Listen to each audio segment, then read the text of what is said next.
가랑잎을 밟으며 석양의 이런 숲길을 거닐면 문득 나는 내 몫의 삶을 이끌고 지금 어디쯤에 와 있는가를 헤아리게 된다. 내게 주어진 시간을 한번 지나가면 다시 돌려받을 수 없는 그 세월을 제대로 살아왔는가를 돌이켜볼 때 나는 우울하다.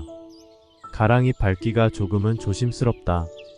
아무렇게나 흩어져 누워있는 가랑잎 하나에도 존재의 의미가 있을 것 같다. 우리가 넘어다 볼 수 없는 그들만의 질서와 세계가 있을 법하다. 이 세상 모든 것은 있어야 할 필연적인 이유 때문에 거기 그렇게 존재한다. 지난 가을 말빚을 갚느라고 거의 산 거를 비우다시피 하면서 여기저기 시정을 동분서주했었다. 일을 마치고 산으로 돌아오자 그 사이 잎이 물들었다가 벌써 낙엽이 지고 있었다.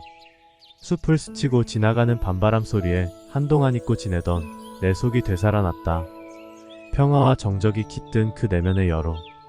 산에서 듣는 바람 소리는 귓점만을 스치는 것이 아니다.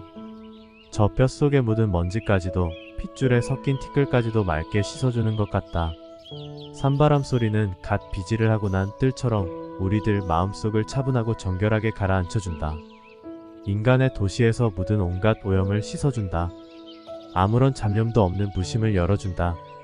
바람, 눈에 보이지도 붙잡을 수도 없는 나그네. 보이지도 붙잡히지도 않기 때문에 그것은 영원히 살아서 움직인다. 그리고 그 손길이 닿는 것마다 생기를 돌게 한다. 이 세상에 만약 바람이 없다면 어떻게 될까? 살아있는 것은 시들시들 질식하고 말 것이다.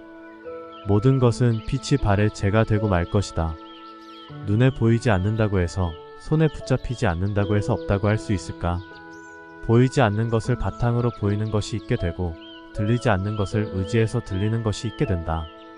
인도의 구루인 라즈니 씨는 이런 표현을 하고 있다. 한 방울 물을 잘못 엎지를 때 우주 전체가 목마를 것이다. 한 송이 꽃을 꺾는다면 그것은 우주의 한 부분을 꺾는 일. 한 송이의 꽃을 피운다면 그것은 수만 개의 별을 반짝이게 함이어라. 아, 이 세상 모든 것은 이처럼 서로서로 밀접한 관계로 이루어졌느니 흔히 겪는 일인데 산을 찾아온 사람들 가운데는 마루에 걸터앉아 앞산을 내다보기가 바쁘게 왜 이렇게 조용하지요? 라든가 너무 고요해 안되겠는데요? 라고 하면서 무엇에 쫓기듯 안절부절 불안해하는 부류들이 있다. 물론 그들은 도시에 사는 똑똑하고 영리한 사람들. 말하자면 도시형 관념적인 지식인들이다. 그들은 도시의 흔잡과 소음에 잔뜩 중독된 나머지 원초적인 질서와 고요를 까맣게 잊어버린 것이다. 어디에도 의존함이 없이 순수하게 홀로 있는 시간을 받아들일 수 없는 것이다. 무엇인가 기대지 않고는 홀로 설 수가 없다. 그래서 자연 그대로의 고요를 감내할 수 없어 흐르는 시냇물 소리가 묻히도록 맑고 투명한 새소리가 무색하도록 트랜지스터를 틀어대거나 고래고래 고함을 질러 그 불안으로부터 벗어나려고 한다. 이런 사람들을 가리켜 어떻게 만물의 영장이라고 할 수 있을까? 현대인들은 자신도 모르는 사이에 이상하게, 정말 이상 야릇하게 변질되어 가고 있다. 왜 오늘날 우리들은 있음에만 의존하는가? 눈에 보이고 귀에 들리고 손에 잡히는 현상에만 매달리는 것일까? 침묵이 없이 어떻게 인간의 언어가 발음될 수 있단 말인가? 바다가 없이 어찌 육지만 덩그렇게 솟을 수 있을까? 어느 하나 허를 배경 삼지 않은 실은 존재할 수 없다. 금강경에는 다음과 같은 구절이 있다. 범소유상, 계시어망, 약견재상비상, 직견열애. 보고 듣고 만질 수 있는 사물이나 현상은 모두가 허망한 것. 그러니 재상과 비상, 즉 현상과 본질을 함께 볼 수 있다면 비골소 우주의 실상을 바로 보게 될 거라는 뜻이다. 표현을 달리한다면 어떤 사물이나 현상을 바로 인식하려면 드러난 단편만 보지 말고 그 배우까지도 함께 뚫어볼 수 있어야 한다는 말이다. 우리 불이람 둘레의 숲속에는 산토끼와 꿩들이 살고 있다. 자기들에게 해를 끼치지 않는 나를 믿어서인지 나를 보고는 놀라 달아나는 일이 없다. 눈이 많이 내려 쌓일 때면 가끔 콩 같은 걸 뿌려주는데 그런 때는 가까이 다가와 마음 놓고 주워 먹는다. 이런 걸 지켜보고 있으면 가슴에 훈훈한 물기가 도는 것 같다. 그러나 낯선 사람을 보고는 이내 달아나 버린다.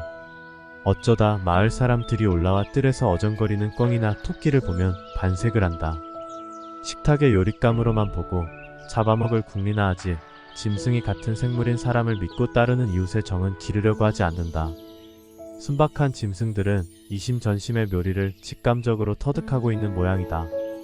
12월 초순인 요즘도 대순머리에 있는 두 그루 감나무에는 감이 주렁주렁 매달려 있다. 강추위가 오기까지는 얼마 동안 더 달려 있을 것이다.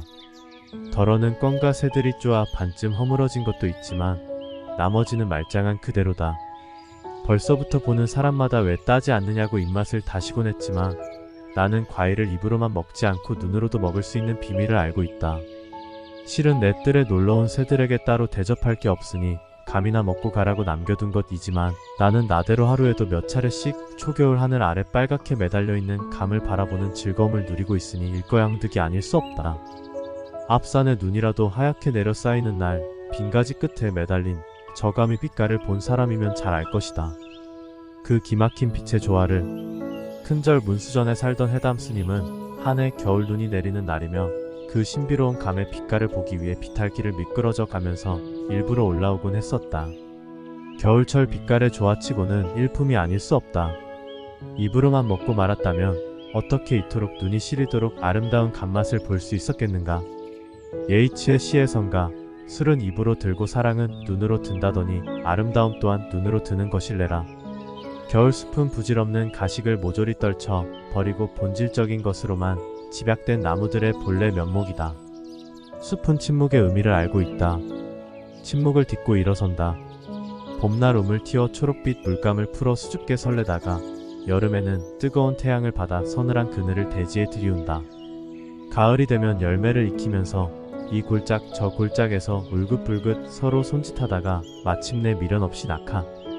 머리와 팔을 허공에 치켜든 채 이제는 말없이 묵상에 잠겨있다. 산다는 것은 끊임없이 자기 자신을 창조하는 일이다.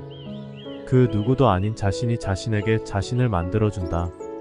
이 창조의 노력이 멈출 때 나무건 사람이건 늙음과 질병과 죽음이 온다. 겉으로 보기에 나무들은 표정을 잃은 채 덤덤히 서 있는 것 같지만 안으로는 잠시도 창조의 일손을 멈추지 않는다. 땅의 은밀한 말씀에 귀 기울이면서 새봄의 싹을 마련하고 있다. 그러다가 시절 인연이 오면 안으로 다스리던 생명력을 대지 위에 활짝 펼쳐 보일 것이다. 보다 단순하고 간소하게.